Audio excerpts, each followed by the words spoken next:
evening. We'd like to call the meeting to order and welcome everyone. Good evening. This meeting is being held in accordance with the schedule of meetings adopted at the organizational meeting held on January 4th, 2023. Adequate notice of this regular meeting of the Kenilworth Board of Education has been provided to the Home News Tribune, the Star Ledger, the local source on January 12th, 2023. A copy has been filed with the Kenilworth Borough Clerk, posted in the board office, the Kenilworth Borough Hall, Brearley and Harding Schools, as is provided by the Open Public Meetings Act. Thank you, Mr. Ganello. Please join us in the salute to the flag. I pledge allegiance to the flag of the United States of America and to the republic for which it stands, one nation, under God, indivisible, with liberty and justice for all.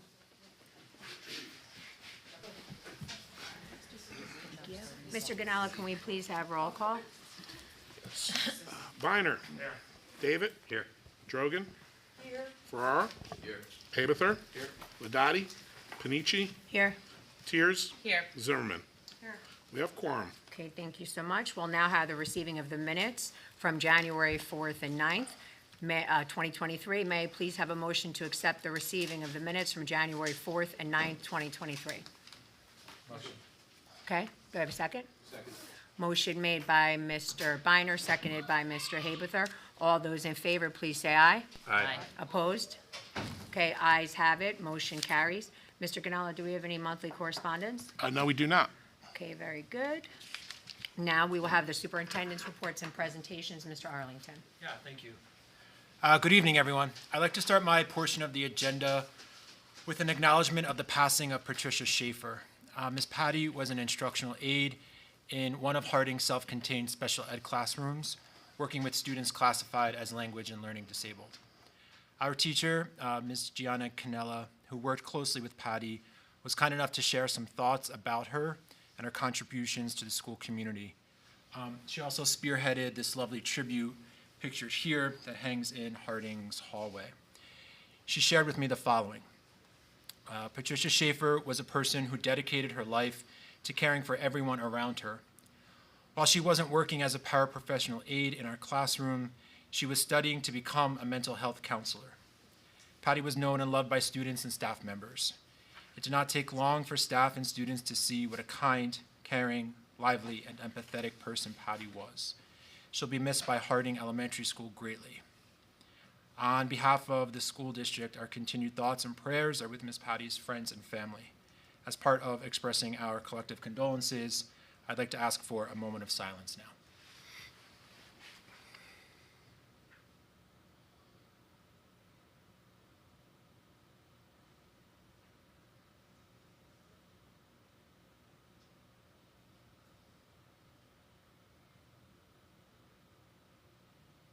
Thank you.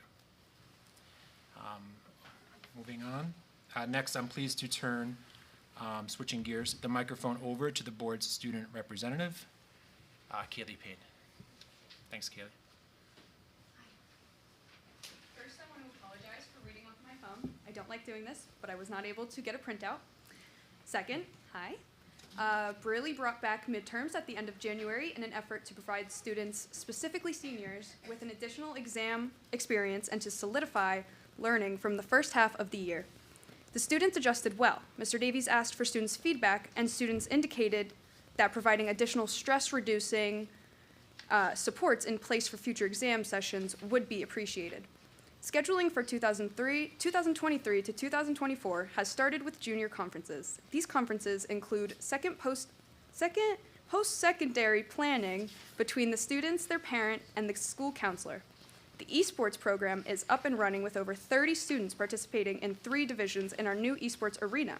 So far, in the winter season, the Bears are 3-2 in Rocket League, 4-1 in Super Smash Bros., and 3-2 in Overwatch. The team has competed against Scotch Plains, Cedar Grove, Union High School, and Nork Tech, to name a few.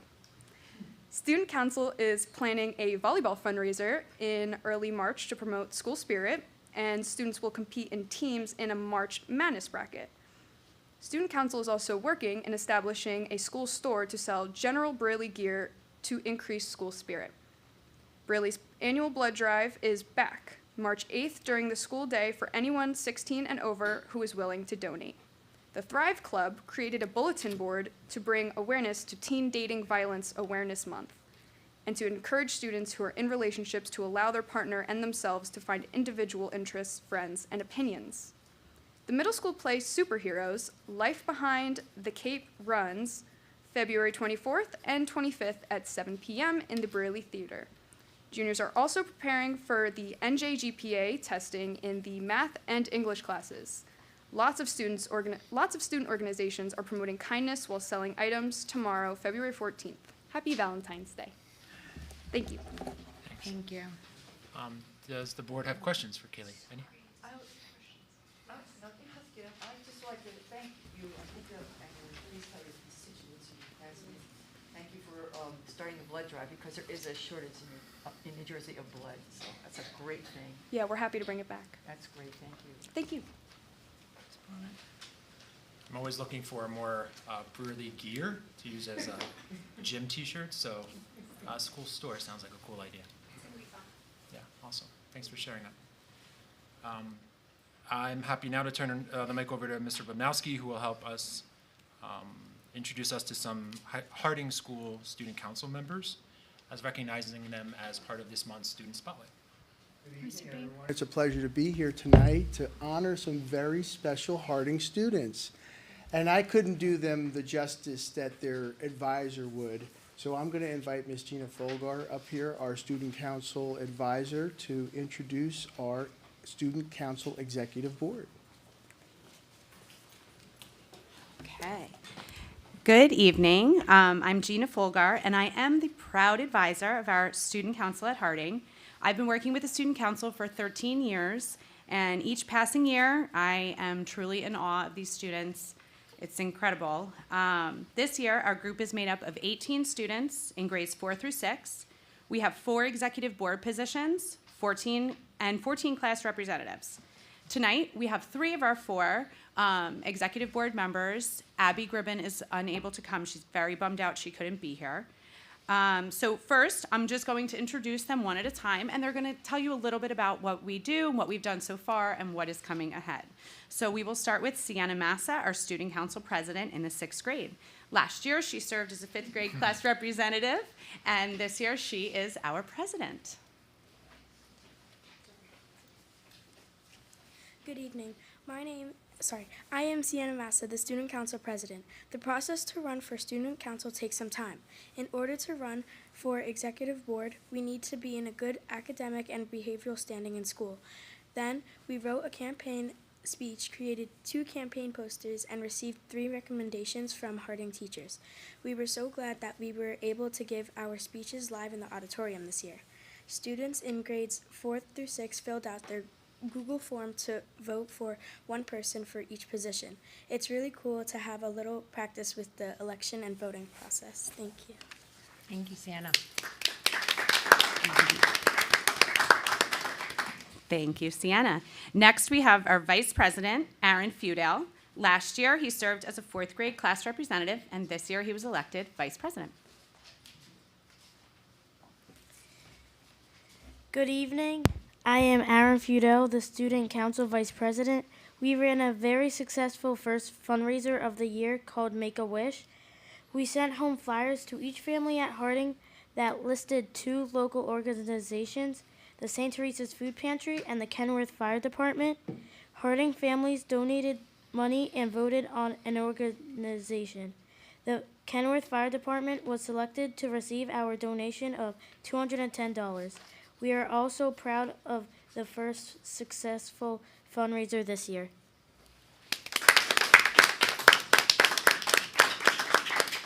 Thank you, Aaron. So next up, we have our treasurer, Robert Morales, and he's going to talk a little bit to you about what is coming this year. Good evening. Is the mic on? Hello? It's okay, it's on. Good evening. I'm Robert Morales, the Student Council Treasurer. We have so many great things planned for the rest of the year. We'll be working more with the Guidance Department on Spirit Weeks. We'll be visiting students in the younger elementary grades to share books on kindness. And we will continue to learn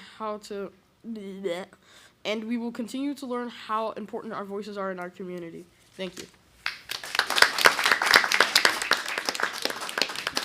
Thank you, Robert. I do want to share what Abby was going to be talking about today.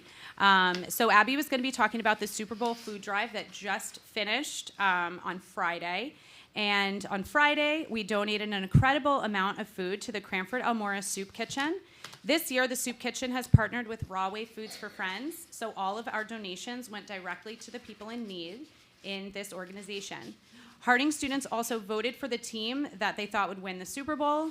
Their predictions were correct, and we were able to donate. I got a call from Jean, the woman we work with, and this is the first year that they've have some sort of formula to weigh all of the products that we donated, and it came to a total of 572 pounds of things that we were able to donate. So that's always a very successful fundraiser, and we were so happy to be able to do that. And I'm just so proud of these kids. Every year they have great ideas. We're really excited to start some new things as the year progresses. So thank you very much, and I want to thank the Student Council always. Ms. Folgar, we're happy to take a picture with you and your group. Yes. Yeah.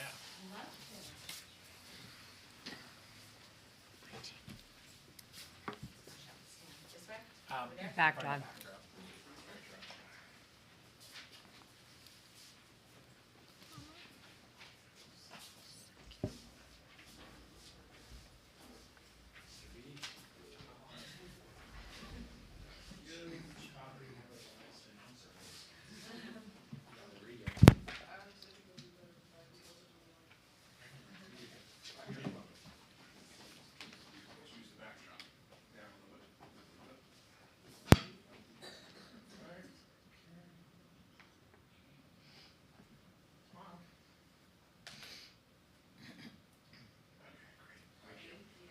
Thank you.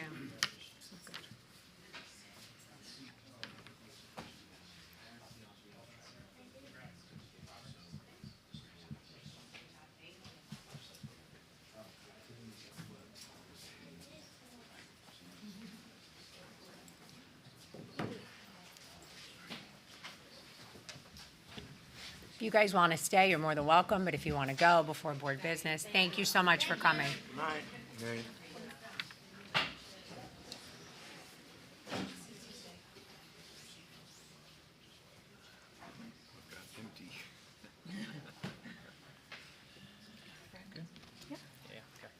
Tonight you'll hear from, moving on, from a variety of district departments and leaders about the good work we're engaged in. Mr. Ganella is up first to kick off our slate of presentations with an update on our referendum and facilities projects.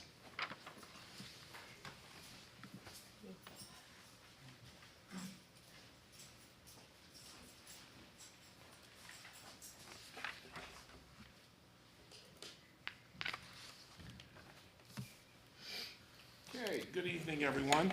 As Mr. Arlington just said, we're going to talk a little bit about some of the referendum projects that we are in the design phase of. Unfortunately, these things take a little bit of time to materialize. It's not, it doesn't grow overnight. So back in December, we started the process of hiring some of our professional services, such as the site survey that needs an extensive site survey of our property needs to be done. We also did some test borings of the fields to determine what type of soils are out there. So when the addition is put on the addition, we know how deep the footings need to go and things like that. We also did an environmental study that came out that's required to do when you're dealing with athletic fields. And I'll talk a little bit more about that. But this past month, we had an opportunity to, back in December, we went out for an RFP, which is a request for proposal for construction managers. And we received 8 proposals back. 2 weeks ago, we had an opportunity to interview 4 of those firms. The other 4 did not meet our initial financial criteria.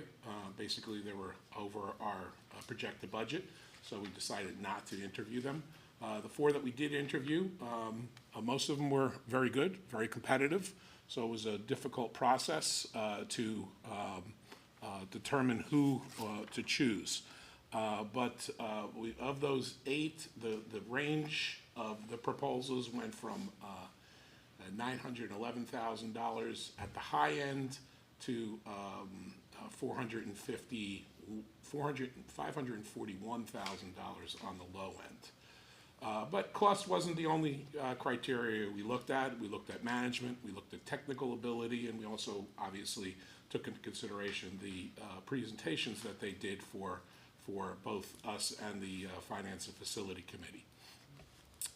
We ranked them based on, as I said, technical ability, experience, management, and cost. Based on that, Legacy Construction Management was the #1 construction management firm. We liked Legacy for several reasons, and they not only were they the most cost effective, but they would have probably been my choice if cost wasn't just the only factor. They really understood the process of working in schools. You look at their resume, their recommendations, all very school-oriented. They're also not a construction firm. Some of the construction management firms that we interviewed also did construction also. So the difference is I feel that the construction manager should be an advocate for the school district. They should really be the board's representative and talk to the contractors and have that relationship where there's no other issues that come into play. So that was another factor that we liked about Legacy. The final point about Legacy is they came very prepared. They clearly understood our project, what our goals were, what our vision is. They took the time to tour the building, to tour the sites. They reviewed some of the logistical issues that they came up with, the staging areas, some safety issues that they're all going to be doing. These people are going to be out here every day during the construction phase of the project. So I was very happy to see their attention to detail in that respect. So you'll see on this evening's agenda, resolution, I believe it's number 7, with this recommendation here to appoint Legacy Construction Management Firm. As we talked about back in, I believe it was November, we broke the packages, the projects up into 3 major packages. And we did that based on similar projects, but also the lead time for some of the items. So for example, we wanted to bundle all the HVAC projects because there are some lead times in those projects for getting some of those supplies. For example, we heard last week that switchgear, electrical switchgear, has a 52-week lead time. That's a year. That's a long time. So in that respect, we need to be on the forefront and get these packages out as soon as possible. The athletic field is considered package number 1. We will be going out to bid for that in August of '23. The HVAC projects, we've just finalized the scope of work last week, and we'll be going out to bid for that in March of 2023, next month. And finally, the additions and alteration projects will be also going out in August of '23. As I said earlier, several professionals were hired back in December, and we've been getting their reports. The site survey, the soil borings have been done and have been received to our engineers. Also, we approved in December the environmental study to be conducted as part of our due diligence phase, part of the design. As anticipated, due to the historic fill conditions of our site, there were some contaminants that exceeded the EPA's level for renovation of fields. We're currently working with an LSRP, which is a licensed site remediation professional, to develop a plan to remove and encapsulate the area of concern in accordance with the guidelines from the EPA. This is not uncommon for areas such as ours where historic, what they call historic fill is basically back a century ago, you took dirt and you filled in areas. And that wasn't uncommon. So having this information now is very important because we could develop a plan now prior to going out to bid. So the contractors know exactly what they're bidding on, how to deal with it, and how to factor in all these type of things when you're dealing with it. And this is a great picture of that my secretary put together for us. On the left-hand side is a picture from 1920, probably 1922, 1923, because in the bottom right-hand corner you could see the Harding School being constructed with the McKinley School next to it. So you know it's about 1923, because Harding School is about 1923. And behind the Harding School is what they call Jackson Pond. That's basically, if you now overlay our fields, you could see exactly where Jackson Pond was. You can see Harding now as it stands today, and also in the lower right-hand corner, but you could see where Jackson Pond was. So at some point between 1923 and I'd say 1950, they filled in Jackson Pond with probably the trees that you see there, a whole bunch of dirt, and that's what happens. That's what's considered historic fill. It's also one of the challenges that we have because some of that is organic material and decomposing. So when we're developing our drainage systems, we have to make sure that our drainage systems are properly developed. We all know how the baseball field kind of sinks down there. And, you know, this time of year, there's some ducks swimming out there. And that's basically because you could see it was a pond. So you could imagine all that organic material decomposing and settling and decomposing and settling. So that's our challenge out there. So I thought that was a pretty interesting picture to give you a perspective on what we're dealing with. I always knew there was a pond out there. I just never knew how much actual area that Jackson Pond took up. So I mean, it's almost our entire football field. It's our resource center, recess area at Harding, and the whole baseball field, and even part of the softball field, and some of our JV soccer field.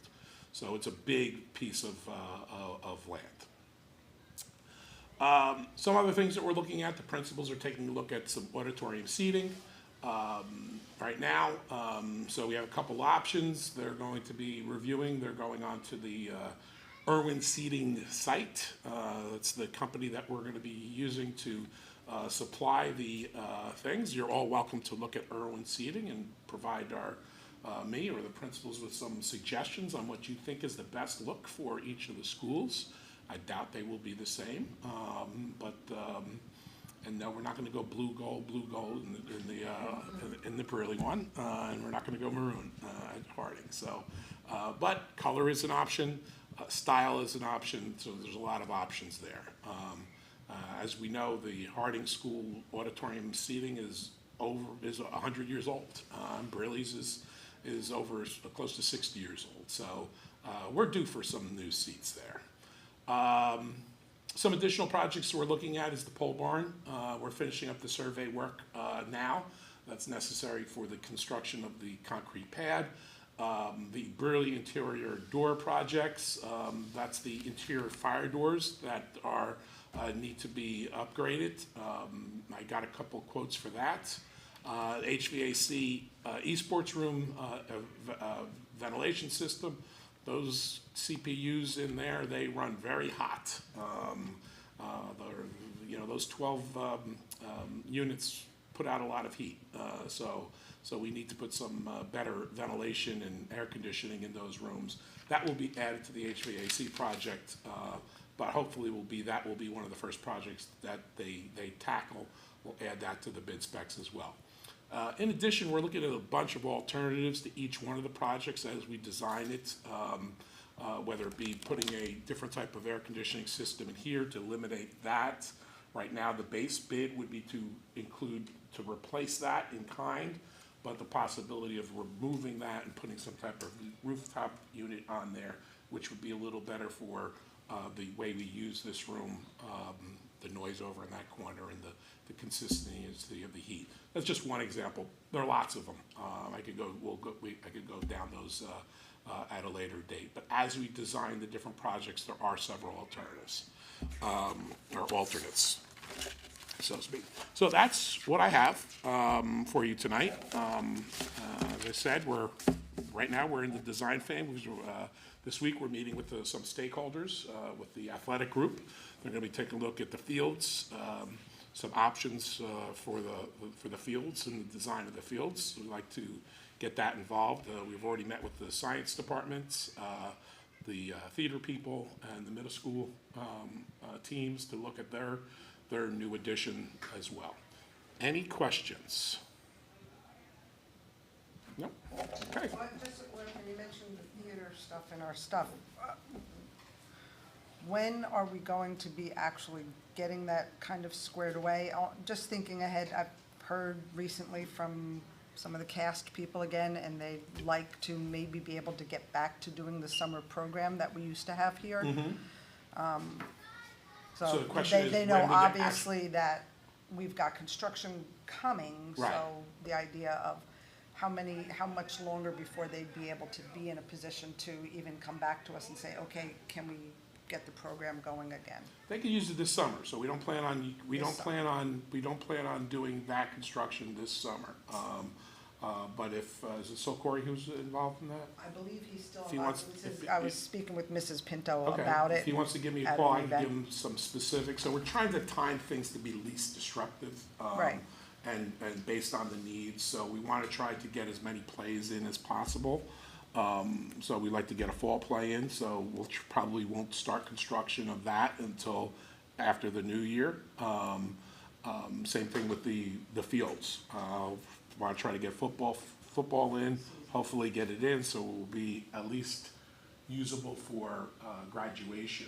So those are the things that we're taking into consideration. So yeah, have Corey give me but this summer, let me talk to the architects, make sure that we're not doing any demolition. So the first year, sometimes you do some demolition. I Right. don't think there's much demolition planned for this summer right right. now, because we're not even going out to bid for that until After. August. Okay, I'll Okay. let them know. All right. Any other questions? Thank you. Great presentation. Thanks, Mr. Ganella. Yeah, to Donna. If you've been keeping up with our superintendent updates and department updates, you know I'm really proud of the work that's been born out of the Student Personnel Services Department through its leadership and also through its many, many team members over the past 3 years, particularly during the pandemic. And so our Director of Student Personnel Services, Don Kuklo, and our Supervisor of Special Ed, Kathleen DeRillo, are here to share some departmental level updates. Hi. So tonight, we're going to be just going over an overview of some of special services. Go on to the next slide. Okay. Yeah. So from time to time, usually a few times a year, we put out a chart like this with what we call fast facts about student personnel services. As you know, there are a lot of smaller buckets within the department. This presentation is going to focus on special education, social emotional learning, and our enrichment and alternative program for the most part. However, you can see some other information on there for context. At this time, we have a total of 210 students with IEPs, and as of February 1st, we have 24 new special education referrals. Of those referrals, full 17 of them are coming from early intervention or preschool. So we're definitely seeing an influx in the population there. And as of February 1st, we have 13 students that have been found eligible. That means that the rest of the students are still in process. Now, you'll see some numbers there for district students in Tier 2 SEL, and I have 224 there. I almost bumped that number up again. We'll talk a little bit more about what that means, but that means students district-wide who are receiving small group, skills group counseling, check-in, check-outs, or a variety of other sort of more individualized supports than the typical student would get. And then if you look down 2 rows, you'll see alternative and enrichment programming, and that number 30 plus is primarily at Brearley School, and that's students who are in the alternate program or receiving some form of alternative education either in addition to their time in the building or where they're not in the building, they're mainly in the annex. And then you'll see right next to that, Tier 3 SEL. That means students who are receiving our highest or most intense supports for social and emotional health and mental well-being. These students are likely to be seeing our tri-county behavioral clinician or a university behavioral health care person, or they're receiving other intensive needs. Again, I put 30 plus on both of those. Those are not the same group of students. Some of them may cross over, but it's two distinct groups. As you know, we place our services on a continuum of least restrictive placement.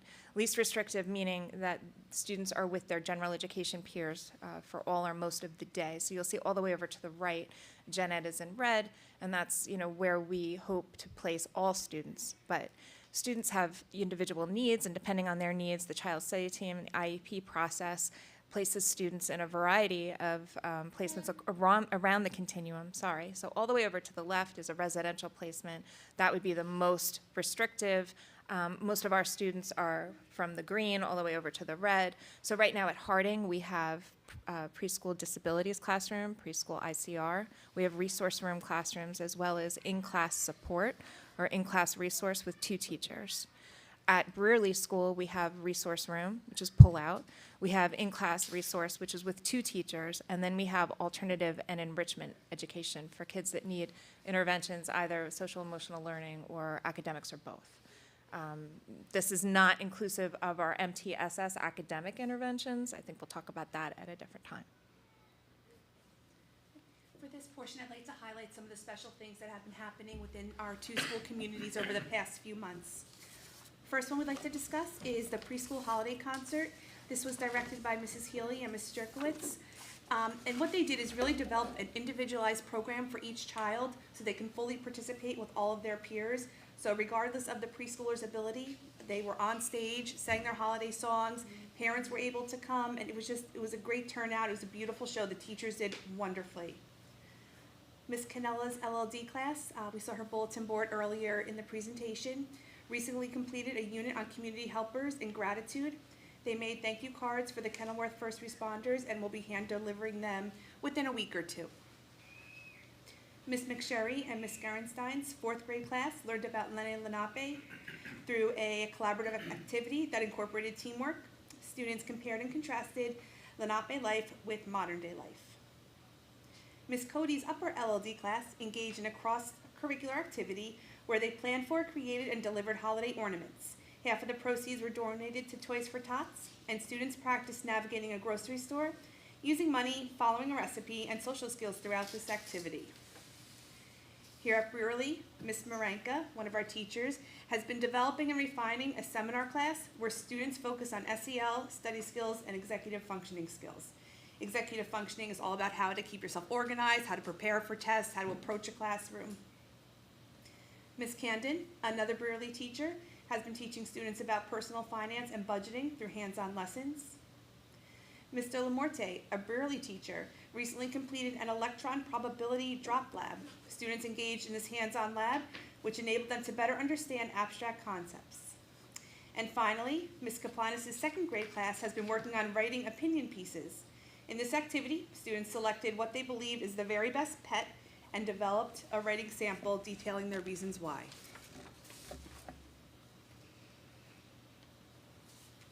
So when we talk about supports through student personnel services, we're talking about universal and integrated supports. I think in past times we've talked about the triangle, which is most closely associated with MTSS. We're kind of moving away from that model. What I wanted to convey here was that we add supports for students. So all students have universal supports, and if you look at the lower third of the list there, those are some of our universal supports, although sometimes they kind of switch spaces on that list. But as students' needs increase or as they become more individualized, we actually add services. We don't place students in buckets. That was something, that I think we're trying to move away from, and we come at things with a whole team approach. So this year, we've been meeting as an SPS team, meaning special education case managers, the child study team, our guidance counselors, and our related service providers all come together to have discussions around social and emotional learning, specialized instruction, and different supports we can give to kids, because we feel that that expertise really benefits our students. And then in the same token, these supports are provided that way. So we have related service providers like speech and OT participating in some of the tier 2 social emotional learning groups, because there's that crossover of skills there. So really excited about that approach. Some examples of what this could look like will be on the next slide. Oh, almost. So this is a spotlight on the alternative program. Do you want to take this one? Absolutely. So the alternative program here has been hosting career talks. So we're exposing children, adolescents, to all different sorts of careers. They visited with an interior designer, a journalist, a state trooper. In the recent past, they've met with local entrepreneurs and a marine biologist. We also had a very successful pilot with Creature Comforts Pet Therapy, where students were able to spend some time with therapy dogs. So we had the dogs in the alternative program, and just, I think, as nice for staff as it was for students. One's coming tomorrow, so I think they're all excited about that. In the main building, we have our enrichment class. I described that a little bit earlier with Ms. Marenka. It's really been established to provide support, a safe place where students can really get that individualized and personalized support through their IEP. They have goals and objectives. Here's the place where we can really kind of drill down and give them what they need, where their area of skill deficit is. In this class, you'll see students engage in a host of activities, including learning how to study, completing work required for classes, working on their transition planning, and setting personal goals. So some sample parent programming include our CPAG Parent Advisory Group. We actually have some new leadership taking over for that group. Our next meeting is going to be on February 21st. We did have a presentation in September. Mr. Arlington joined us. We discussed the referendum and gave some special education updates to the group. We conducted our second CPAG parent survey, where parents were able to provide input as to what kind of training opportunities and organizations they'd like to learn more about. They also gave us some feedback as to how they'd like the meetings to run in terms of how many meetings are virtual versus in person, and when these meetings should take place. So we got some great feedback there, and we're very much looking forward to this meeting, which we feel almost like a kickoff of the new leadership. So I know Mr. Bird has been reaching out to the PTOs in each building to introduce himself and to kind of get the ball rolling. So we'll have more about that soon. University Behavioral Healthcare and Tri-County came together to do a parent presentation. This was per parent requests of the parents we surveyed. The top request was to know more about how to support their children's mental health needs at home. So we did put together a presentation that had resources for both elementary and secondary parents. We broke the presentation up into two parts. It was help for the holidays and maintaining emotional well-being. And I think that the participants really got a lot out of it, and we want to continue to have these events for parents because we think it's so important. Also, Tri-County and UBHC provide individual and family therapy. They coordinate wraparound supports. They access resources for families. So they've been a great addition to our community. Let's see. And then for our new student assistance counselor, has been in the building, very, very busy. She's, we'll be putting out an SPS newsletter soon, and you'll see all of the activities in which she's been engaging, but we also see her as a parent resource because she's not only providing substance use and misuse prevention, education materials, and even teen dating risk factors, those kinds of educational opportunities for our students here, but she's also availing parents of these resources and working with them per their children's needs when she's working with the children who are referred to her. Sorry about that. Our department is very diverse in terms of staffing, have a lot of people with a lot of different professional background. We have an additional part-time occupational therapist to meet our needs. We have a new preschool disabled teacher, just started right before the holidays. We have LLD teachers. We have an amazing group of instructional aides at both schools working incredibly hard, very dedicated. We have me, the supervisor of special services and projects. We have our student assistance counselor, which Ms. Kuklo has been describing, who's been very active in Brearley.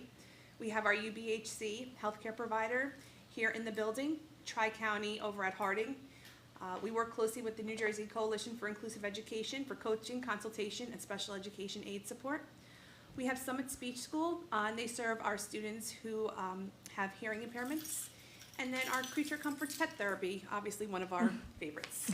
We had to just put that on there.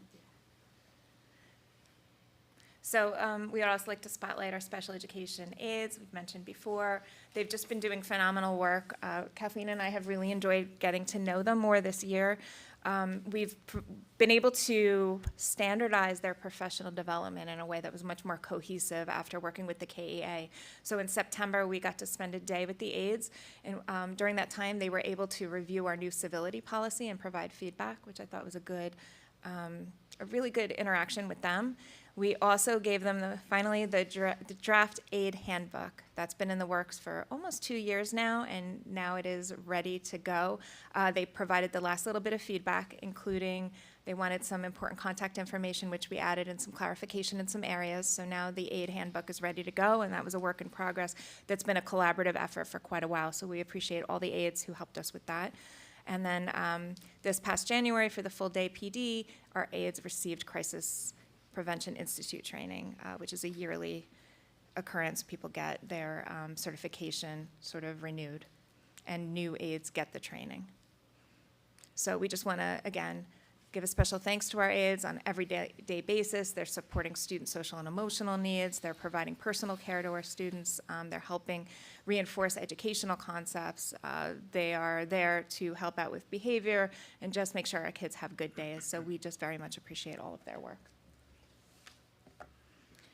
So this was the sample slide I was talking about a little bit earlier. To give you an example of what integrated services might look like, it might look like push-in consultative services for OT speech, maybe without any referrals in process. If a teacher notices that students are having difficulty holding their pencils correctly, occupational therapist is going to go in and give some mini lessons, right? We're going to try to provide that intervention right away. Same with speech. When we've noticed some patterns the teachers pick up on, they'll call in speech to get a little informal consultation and then build those skills in.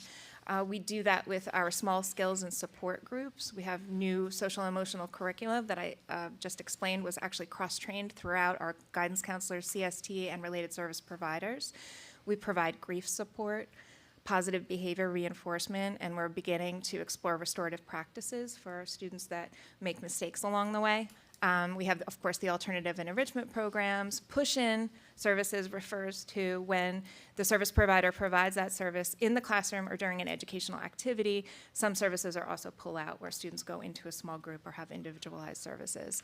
And then, of course, that continues on to substance education and risk assessment, crisis management when things get serious. So we've been really emphasizing this integrated approach, and we feel that that's providing the best supports to our students. And finally, just a special note of appreciation. As a department, thank you to all the board members for all you do, for your support, for your insightful questions, your input. It's sincerely appreciated. And this slide is extra special, highlights some of the amazing work of our colleagues. And I noticed I have the same bulletin board picture that Mr. Arlington had in the beginning. Now, I took this one, I think maybe the first day or two it got put up, and you could see with the slide earlier how full it was with hearts and love. So the Harding community has truly embraced the classroom, and this notion of gratitude, and if you feel something, you have to tell someone, do it. Tell them you love them, tell them you care, tell them you appreciate them. So thank you, we appreciate you, and thank you for your time. Thanks, guys. Great.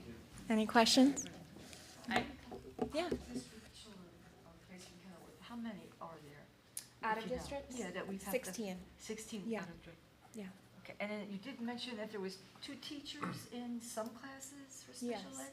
So in our ICR classes, we have a special education teacher and a general education teacher. Oh, okay, then I understood that. I thought, okay. Yeah. And aides, of course. Correct, yes. Okay. Yeah, that goes off, my question was, like, in an inclusion classroom, is there do they receive full-time special ed? They do. So So at, there's two teachers, a there- general ed teacher and a special ed full-time. correct, there's full-time 2 teachers in Brearley, and then there's 2 teachers at Harding. According to student needs, those minutes are in the IEPs, but there are 2 teachers in the classroom. So there's yes. not like an inclusion classroom in every grade? There is. There is So then there's a special ed teacher that a special goes. education teacher and a general education teacher at every one of those grades. And Melissa, you met with the aides, I'm thrilled about that. Will you be meeting with them again on a regular Oh, yeah. basis, or? Yeah, so what we were able to do was work at a time so that we have dedicated, what was happening was when we had professional development days, so many people were running around that it was hard to get them in a group and provide them with really cohesive training. And so we wanted to kind of remediate that a little bit. So what we did was we developed a professional development schedule that's standardized for all the aides. So we get about a day and a half with them at the beginning of the school year, and then we get the full day in February. So it's really just an ability for us and anyone that we bring in to dedicate our time with them and have that concentrated chunk.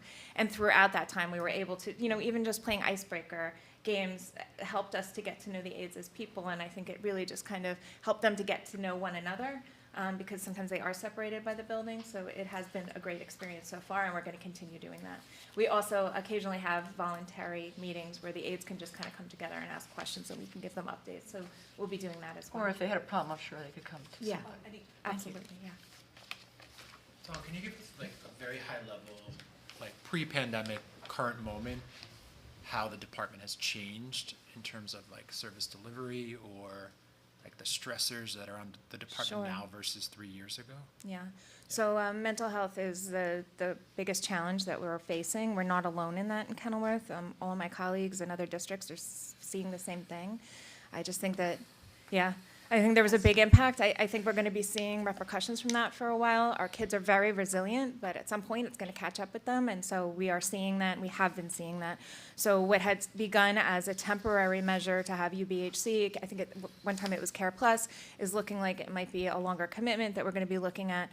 Tri-County was something that we brought in. We were going to do it on a temporary part-time basis, and every time we start to phase it out, we need to reintroduce it just because we're seeing that need manifest itself in the classrooms and in our hallways, and parents are doing everything they can do, and we kind of need to come and circle the supports as well. So that's one major factor that has shifted since the pandemic.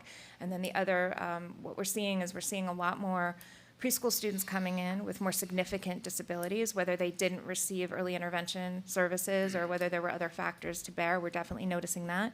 And we're also noticing a lot more students in need of related services, specifically speech, and they are attributing that to mask wearing and to the separation and not having socialization, but we're definitely seeing a big impact, speech and OT actually. So another impact we're seeing is students coming in with less school readiness and even less of the physical development that would make them ready for the classroom. So something that I've been learning about is even their core strength is not what it would be, and we have to do exercises to sit up in the seat properly to hold our pencil correctly. Pencil grips are not, they're not coming easily to students. They're attempting to grip things different ways, maybe because of what they were doing at home, maybe a video game. There's a video game controller grip that gets talked about sometimes because that had sort of replaced that. So we're definitely seeing repercussions from the pandemic for a variety of different reasons across the board. Thanks, Tom. Sure. Anyone else? All right, thank you, well done. Thank you. Our last presentation will be led by our Director of Curriculum and Instruction, Samantha Heimpel. Last year, the NJDOE added a new assessment, the Start Strong assessments, to the list of required standardized assessments that districts must implement. This assessment system differs from the other significant required assessment, that is the New Jersey Student Learning Assessment, that will be administered in a few weeks. But Sam's going to share a little bit more about how we use this data and how we look at it a bit differently from other standardized assessments. Great, thank you so much, everyone. I know we've been waiting for these Start Strong results. So New Jersey, Start Strong is a New Jersey created assessment that began in 2020 as a result of the COVID-19 pandemic. And that is not the first slide, so, okay. So just to give you a brief overview about what it is, the Start Strong was given in the beginning of September at Harding and Brearley for ELA grades 4 to 10, math grades 4 to 8, algebra 1, algebra 2, geometry, and then science grades 6, 9, and 12. They were given in brief little spurts in 40 to 60 minutes. just across a regular school day.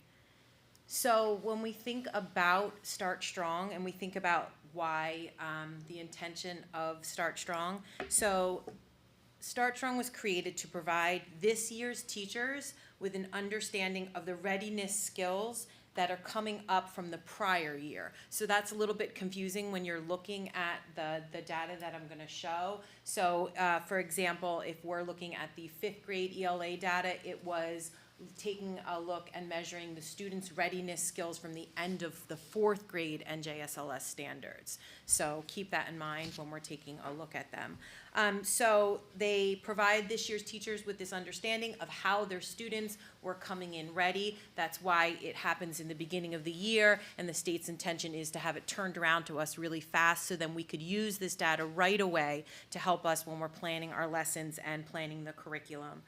It is not any kind of indication of how the NJSLA results will look. So also keep that in mind. So when we are looking at the results of this, some things to take into consideration, like we just mentioned, obviously the impact of COVID-19 is going to change how these results are going to look from year to year. We should not be comparing this data with the NJSLA data, whether it's by student, by school. They're two very different performance indicators. The NJSLA is about these standards, and this is the readiness skills for the future grades. So once we got the results, the teachers and the families, they can view them to better understand and create a pathway of success for this school year, changing and tweaking what we might need to in our classrooms. The NJDOE also released a learning acceleration guide, which helps us take a look at it to help us prioritize the content, take a look at how we can go into the depth of learning rather than the pace of learning, so we can really catch everything and all the little holes that might have happened as a result of the pandemic. All right, one of the other parts about this is there is a parent portal.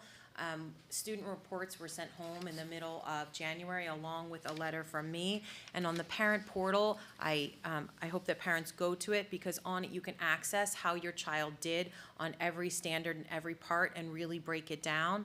There's also the New Jersey Digital Item Library there. So if you're curious as a parent, and obviously the teachers as well, you can take a look at exactly the standards that the readiness skill that your child struggled with, and broken down on that website. That library allows you to search by subject, grade level, type of question, and standards to understand what kind of questions your student struggled with. This is just a snapshot of the overall district view. I'm going to go into every grade right now in a little bit more detail so we can see. But one of the things that was clear on this overall district snapshot was that I know that the district has been investing in ELA heavily in the past few years, and this shows some really promising growths of how students are prepared to learn as we're moving on through the grades. The next couple slides are going to look like this. So if you take a look, the white is some support, the yellow is less support, and the blue is strong support that's needed. Again, this would tell us how we could look at what we needed to address in each grade level. All right, so let's take a look at 4th grade. Just to further highlight ELA in the elementary and the middle school, at least 65% of our students needed some or less support across ELA in all of our elementary and middle schools, which is something to be celebrated, because when you have numbers like that, it allows teachers to pull the small groups to address the specific students and skill gaps, and then doesn't overload our intervention teachers, and they're able to go in and provide for the students who need strong support. So if we take a look here in 4th grade, 76% of our students came in needing some or less support. So again, keep in mind what I asked you to frame. So these results are the 4th graders that took them, but based on the 3rd grade standards. So how they came in prepared to learn the 4th grade content. In 5th grade, 71% of our students came in needing less or some support. Again, a really great number to be celebrating. In math, 61. In 6th grade, 65% came in needing less or some, and 60% in math. In 7th grade, 67% came in with needing less or some, and 63% in math. In 8th grade, 65% came in needing some or less, and 42% in math. To take a look at high school, 9th grade is the only one that takes the ELA. They have 55% of students came in needing some or less. If we move on to math, this is Algebra 1, and when we take a look at this, 26% of students needed some or less support. Based on the other presentation, we know that this is a previously identified area for us to be looking at, the prerequisite skills for Algebra 1, and that's an area that we've been working on already this year. Our middle school math teachers have been receiving PD this year to help with some of these prerequisite skills. Also, we're currently starting to look at new math programs because the state is expected to release new standards this spring, and also heavy PD is planned to continue for next year to help us with this. If you take a look at the geometry, it's the same here. 26% of our students need some or less support.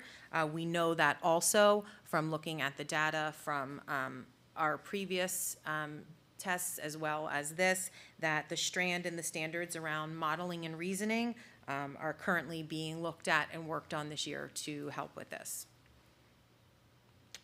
If you take a look at Algebra 2, you can see that Algebra 1 has already started addressing some of those gaps because where at Algebra 1, 26% of the students needed some or less support, you can see here in Algebra 2, 58% of the students need less or some support. So there have been some identified areas that those teachers are working on to help with that growth.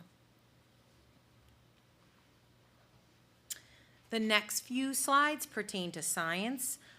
Please also know that we're currently selecting a new middle school science program for grades 6 to 8.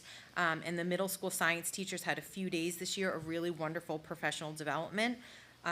We also have one of our own 6th grade teachers, Melissa Marks, who's going to be providing in-house PD on March 15th to align grades 3 to 5 as well with some of this work. This is 6th grade. If you take a look, 54.6% need less or some support. Also taking a look at high school. So this year the middle school got a focus on some PD and is getting the new curriculum next year. The high school is going to also be receiving science support, but 43.4% of our students needed some or less support. And in grade 12, 35.6 overall. So when we take a look at using these results, I just want to reiterate that it's just one piece of information that we have about our students. We have our own in-house assessments that we use, as well as our class ones, as well as our STAR data. But what we do with this information is we take it and to inform our Tier 1 instruction and our needs. So for our lesson planning, our curriculum planning, for our small group planning. Today, actually, I had the pleasure of attending a few data meetings at Harding, and we have a lot to celebrate this year already about how our students are progressing so far, so I definitely want to celebrate them today. I also use this data when I am thinking about my professional learning and the professional development that I'm planning. I use it there, and then identifying the themes and trends in learning and allocating our resources to meet those. So that is how we are using the results. Any questions? Is it possible to get some kind of a chart comparing the past 2 or 3 years? Like, Yeah, so you can't compare Start Strong data for the reasons that Sam identified, but this is only the second Yeah, year, I only think, took that it we've 2 had years Start in a Strong. row. Yeah. What we can do is when the kids take NJSLA data, NJSLA assessments, you can look at those assessment results over time. So we can definitely look at that, but this Okay. is, you can't compare this. Yeah. Right, because they change Start Strong every year Understood. based on their previous okay, year. I just, Yeah. just have Yeah. that we've been trying very long to move. I'd like, Yeah, NJSLA data tracks across Okay. time. yeah, I'd like the 5th grade ELA scores compared to the fourth grade NJSLA scores, it showed. Because the fourth grade NJSLA scores in language arts weren't that great. Yeah, So this showed that, you know, the fifth graders who was. So again, the NJSLA are measuring the standards, like the Yeah. success with performing at the standards, and these are the readiness skills before. But I will say, I don't know if we can take a look back. If you look at the fifth grade then, the fifth grade is showing that the fourth grade prepared Yeah. the students for fifth grade readiness skills in the 65% or above, like all the other grades. So that's something great to celebrate as well, compared to what we saw before. Yeah. The English language, the strong support numbers, is there something you can point to that's why something, I'm assuming this strong support means they're below average. Is there something that you can point to, or is this kind of overall, these kids who have, maybe English is not their first language, or something you can point to, or why some of the numbers are, I mean, for me, 30%. Well, the test has nothing to do with language. It has to do with different readiness, like reading, writing, Yeah, it's just an vocabulary. overall- It's not motivated by the language that they speak or not being English. Right, it's English language arts, the English language arts standards. I mean, it's pretty consistent right now, which is why the district, 2 years ago started implementing a new ELA program, which we are seeing great success with, and every year we've been adding in new components. So we added in a new word study component last year, which is showing phenomenal results already in how our kids are learning how to read and write. So I think with that new program and the continued things we're gonna add in, and I'm looking at a lot of different opportunities to add in and support the growth of the students, we will see those results.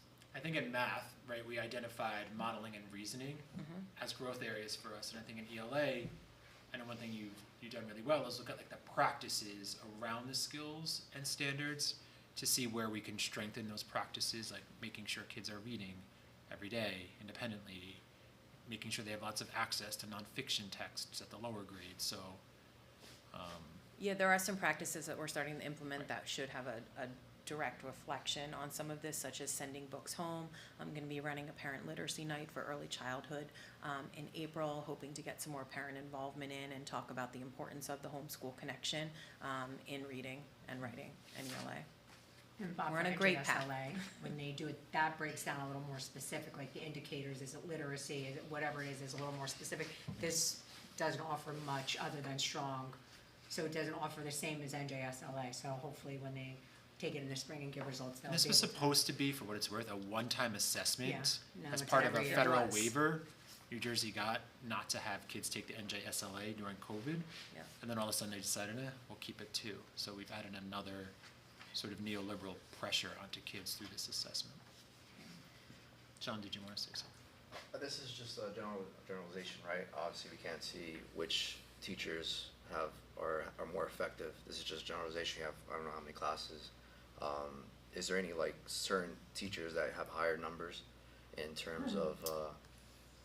So we can look across, not using this data, but other data to look at, and we do, to support the teachers that are needing more support in certain teaching practices or areas. So we do look at that to make sure that we are helping those teachers bring the best they can to their students, for sure. As well as to differentiate like professional development and Yes. feedback conversations with the teachers. Just highlight whichever tactics are actually working in certain classrooms, and then highlighting and pushing it towards other teachers. 100%, we do that. We do interclassroom visitations, we share things out at professional developments, in meetings. Yep. Yeah.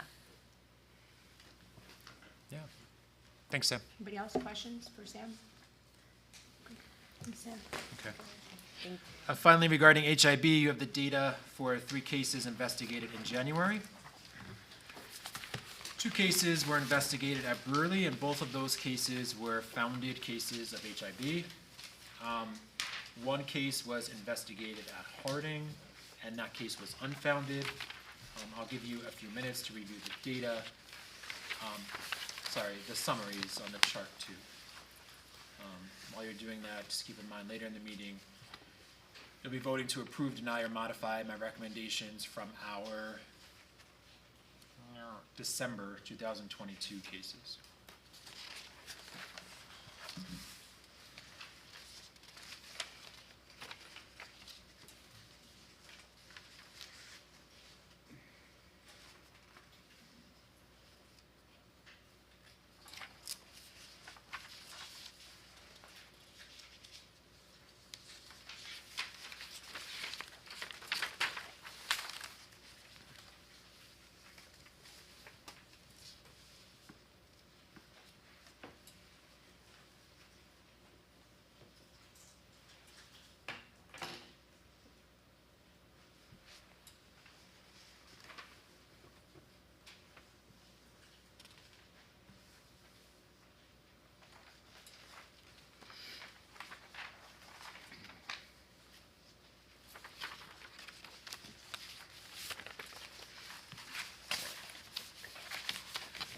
Does anyone have any questions on the HIB, or do you need another minute or two?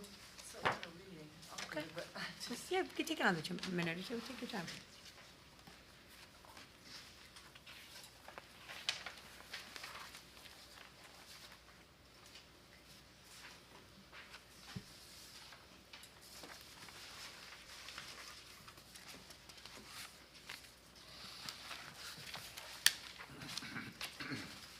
All right, good. Seeing no questions, Good, that everybody's I good? was just- Okay, okay, no problem, thank you. Anybody else? No? Okay, we're good. concludes my Okay. report. Thank you, Mr. Arlington. We'll now have report of committees, review of resolutions, and board discussion up for finance, facilities, and negotiations. Mr. Dable will present for Mr. Ladati. Thank you. The audit deadline has been pushed until March. The auditor will be at our March meeting to review the findings and report to the board. The budget process has begun at the committee level. On February 7th, the committee reviewed the Phase 1 budgets for Harding, Guidance, and Special Education.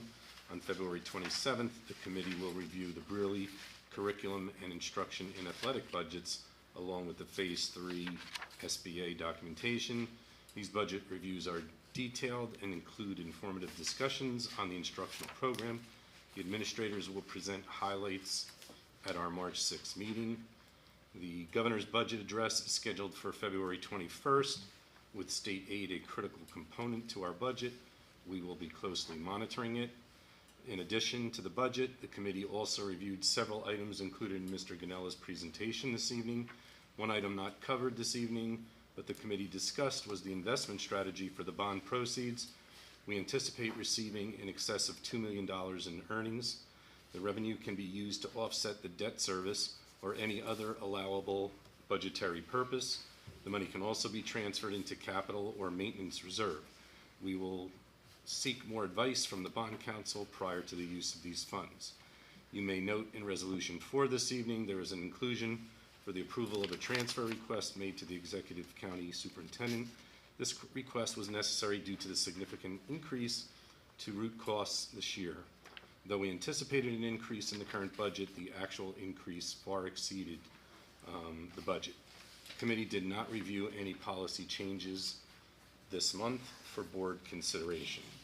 With regards to resolutions, the first 4 are kind of monthly standards. Line item, resolution 4 relates to line item transfers. I highlighted the fact that there was a transfer this month. Resolution number 5 approves conference, workshops, and travel. Resolution 6 approves participation in the interlocal purchasing system, otherwise known as TIPS. Resolution 7 approves the construction management firm that Vince talked about. And finally, Resolution 8 approves payment to contractors related to the referendum. That's it. Anyone have questions for Mr. Dable? yeah, resolution 4, that, where the transfer was, because, I believe because we need more money for busing or something, or buses, or? Yeah. and Was that Vince- basically what that was? Yeah. Yeah, contractors have really been milking the COVID situation, so we anticipated some. If you recall, during COVID, a lot of schools were out for months. So a lot of those bus companies did not transport, and they weren't being paid. So now they're trying to recoup some of their costs, and when you go out to bid, they're just, 120, 130, 140% of what they were. Plus gas prices, I'm sure. That's part of it. That's part of it. I mean, we've actually had over the past historically higher gas prices. 2008, I think it was, or 2010, I think we had higher gas prices. So, but this is really their effort to recoup the costs that they lost in COVID. And there's not much we can do about it. Fortunately, about 50% of our routes are run through the Marston Jointure, which has a very different structure. So their costs have not gone up nearly as much. And when I say not nearly as much, I mean it's not as much at all, because we're members of the Jointure Commission, and they're not working on a profit basis. It's a root cost that's based on a calculation, based on number of hours, number of miles, and things like that. So those are reasonable. Unfortunately, we have about 8 or 9 routes that we don't, that get bid through the Union County Ed Services Commission, which basically these vendors are, Moneymakers. taking advantage of the situation, so to speak. So it's going to be a challenge. It's not only a challenge in this year, trying to recoup the cost this year, but moving forward, we don't anticipate it changing. So last week I participated in a county forum, basically with some people from the state, some business administrators, trying to come up with some solutions. And some of the things that we try to do is develop coordinated routes. So if we have students going from let's say Kenilworth to Summit Speech School, Roselle Park might have someone, and we try to coordinate those routes. Sometimes it's not always easy, depending on the age. Sometimes the kids have special needs, so that doesn't always work. But that's some of the things we're talking about. We're talking about possibility of doing some like actual jointures between schools. So if Springfield has a bus and they're sending a kid, we could create a jointure.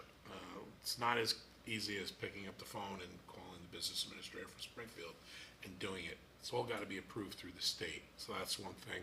Another thing that we're looking at is trying to streamline the process that if a parent wants to transport the student, we can do that as well. So if we have a special ed student going to Summit Speech School, instead of paying a contractor, the parent wants to deliver, we as a school district can specifically pay that parent X number of dollars per day to do that. So those are some of the options we're looking at. None of them easy, but we have to look at something. The second part is the money that you're taking it from. Is something going to be lost, or is this extra money, or? No, it's all things, if you look at the detail, it's all things where multiple accounts and trying to absorb it, and that's how basically we do it. This is the time of the year where we basically say, if you haven't spent your money, you're not getting it anymore, so to speak. So that's basically the approach there. Okay, thank you. Thank you. Anybody else? Questions? Okay, thank you. We'll now move on to personnel and management. Mr. Haberville. Thank you. There's 10 resolutions tonight. Resolution number 9 is a modification for a revision of a maternity leave absence request.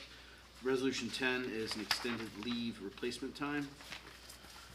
Resolution 11 is an extended leave of absence, approval for an extended leave of absence request.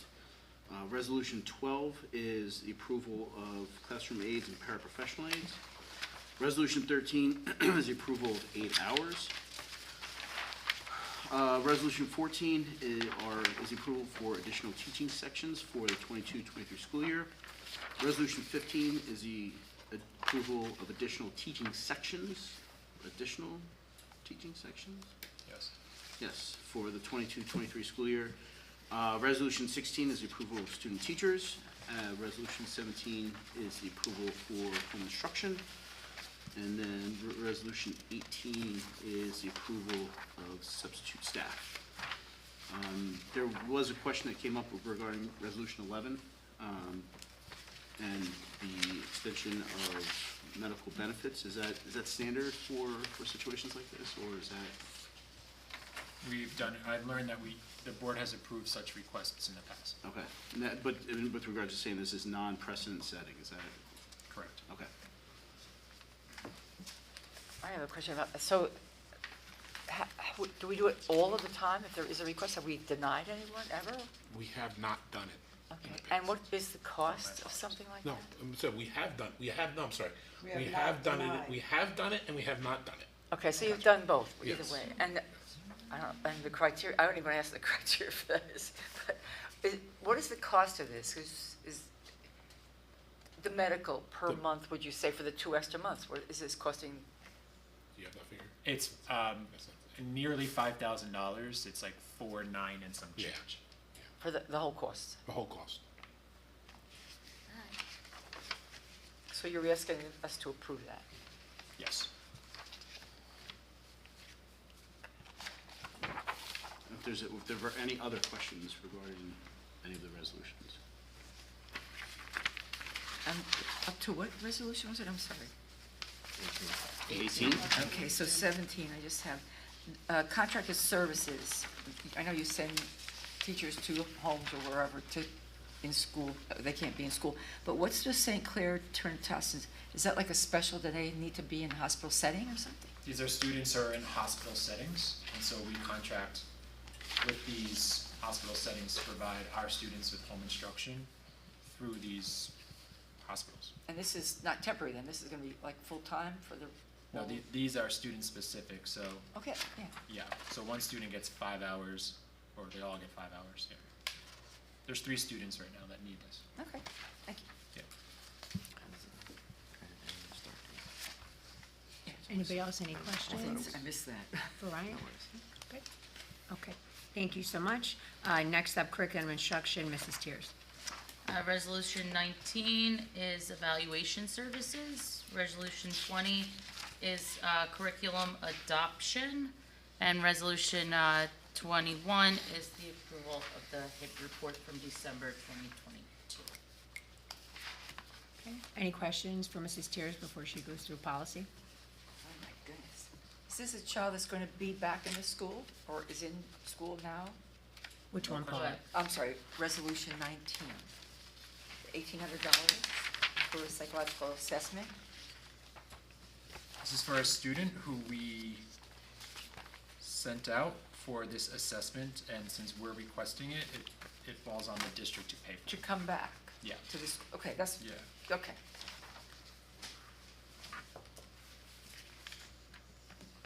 Good. Do policy review. Okay, so, first policies R2425, emergency virtual or remote instruction program, which is mandated. It's NJSA 18A 7F-9, was approved in June 2020.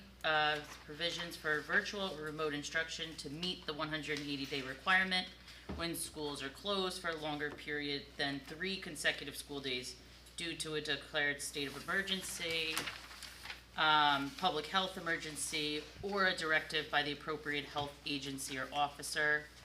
The 2020 statute requires the Commissioner of Education to define virtual or remote instruction and establish guidance for school districts. The new administrative code, section NJAC 6A 32-13.1, is virtual or remote instruction, was adopted by the State Board of Education in July 2022. NJAC 6A 32-13.1 provides the detailed requirements to be addressed in the district's proposed virtual or remote program. A school district must annually submit to the Commissioner of Education a proposed virtual or remote instruction program that meets the Commissioner's established criteria.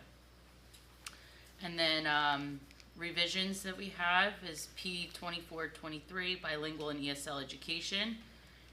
The revisions in NJAC 6A15, bilingual education, require updates to policy and regulation guides 2423, bilingual and ESL education.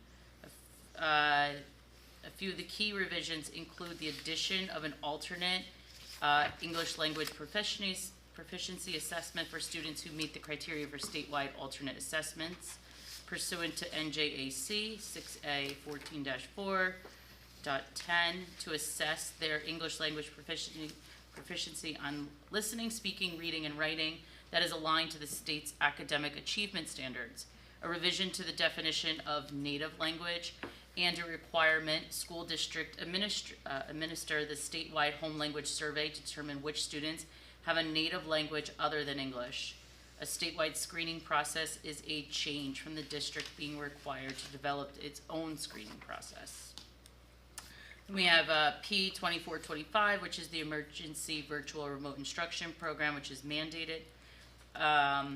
This regulation is new, as outlined in the above what I previously stated. However, we already have an on-the-books policy for the requirement.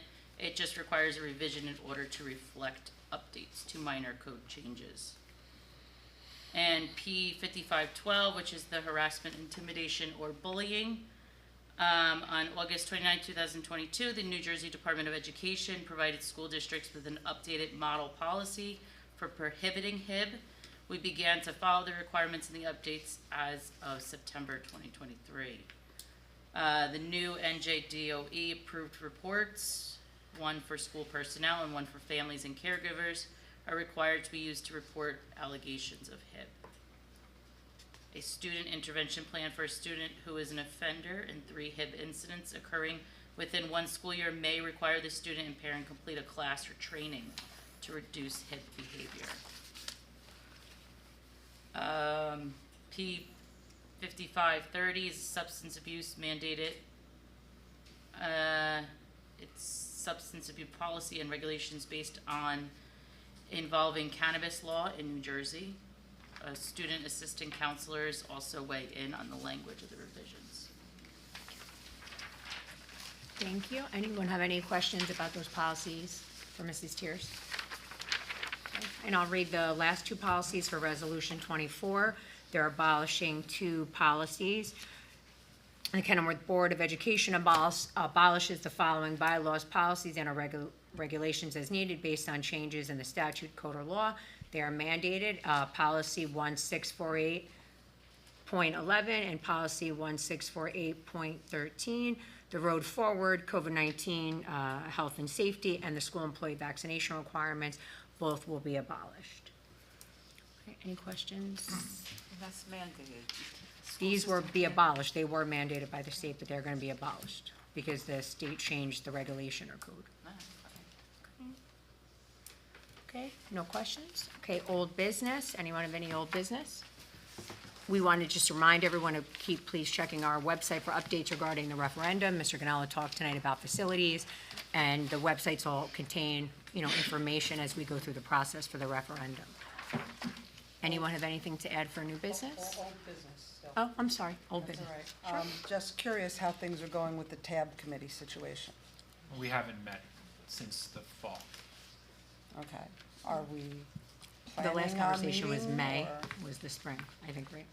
Yeah, I think we This had spring. one last. We had 2 last year. Yeah. We usually do one in the fall and one in May, so I will gladly connect with the association. Timing was always the issue, getting everyone to be able to meet, but yeah, spring is the plan. Right. Well, I know we used to do them kind of about a half hour or so after Harding's release that allowed for the Harding people to get over here for the meetings. We did virtual, the ones we did, because it was more convenient for scheduling. That was how we did it. I mean, we can explore whatever is easier for the teachers, however they want to do it.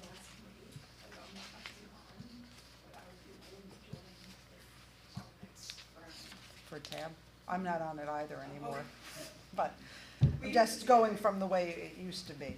And just thinking in terms of with TAB, since we have a student representative now, and TAB was always TAB administrators and board for talking about things within the school that maybe perhaps, if it's possible, I don't know whether it's allowed or if there are any things that restrict it, but including the student representative, maybe not in every TAB meeting, but in some TAB meetings to relay the information that they get from the student population in terms of how things are going, what concerns they have, what ideas they have, because that's what TAB was always about, that open communication between board and teachers particularly.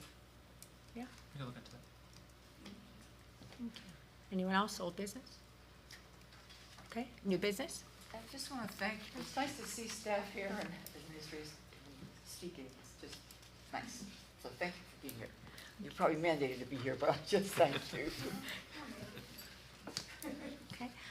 Just a few things under new business. We wanted to thank the Harding PTO, the Kenilworth EA, the teachers, leaderships team, students, and families for participating in the 100-year scavenger hunt. It was a great community event, very well put together. I attended, a lot of fun. Great. I'm hoping to steal that idea for my school. We wanted to congratulate all the seniors that celebrated senior night and to congratulate all our new members that were inducted into the National Honor Society ceremony. That happened recently. the feedback that the parents gave and the students. They were very excited about the event. And we also wanted to thank Mrs. Folgar and the student council members for collecting canned goods and for the help that they gave to the community. Those have been some really important things that have been happening, so. Anyone else for new business? No? Okay. So at this time, we will open the meeting to the public for comment. Is there a motion to open up the meeting to the public for comment? So moved. Is there a second? Second. Okay, motion made by Mrs. Zimmerman, seconded by Mr. David. All those in favor of opening the meeting to the public, please say aye. Aye. Opposed? Ayes have it, motion carries. Public comment will now be accepted. The Board of Education sets the limit to speak at a board meeting to 5 minutes per person unless prior permission has been granted by the Board of Education for extended time pursuant to Kenilworth Board of Education bylaw 0167. For the record, please indicate your name and address prior to making your comments. Okay, seeing none, can I have a motion to close the meeting to the public, please? So, Okay, second? Okay, motion made by Mr. David, seconded by Mr. Ferrara. All those in favor of closing the meeting to the public, please say aye. aye. Okay, opposed? Ayes have it, motion's carried, meeting is now closed to the public. Mr. Ganella, are we prepared to vote on resolutions? Yes, we are. This is for resolution, there are 24 resolutions on the agenda. Do any of those resolutions need to be voted on separately? 23? 23? Okay. So this is for resolutions 1 through 24 on the agenda, excluding number 23. Biner? Yes. David? Yes. Drogan? Yes. Ferrara? Yes. Abather? Yes. Tiers? Yes. Zimmerman? Panici? Yes. Motion's carry unanimously. This is for resolution number 23 on the agenda. Biner? Yes. David? Yes. Drogan? I'm going to abstain, not because I just didn't get a chance to really look it over. And I feel not, I'm not comfortable unless it's a lot of pages and I didn't really get to look at it. Got it. Thank you. Ferrara? Yes. Abather? Yes. Tiers? Yes. Zimmerman? Panici? Yes. Motion's carries. Mr. Ganella, do we have a need to go into closed executive session? Yes, we do. Okay. Be it resolved by the Board of Education, the Board of Education meet in private session, which the public shall be excluded to discuss the topic of student discipline. We will be discussing a student discipline matter, which private discussion is being held pursuant to Section 7B and 8 of the Open Public Meetings Act. Matters under discussion will be disclosed to the public as soon as final decisions are made and voted upon. Is there a motion to So go moved. into closed Go into session? closed session. Second. All in favor? Aye. Opposed? Aye. Okay, we're in closed session. Thank you.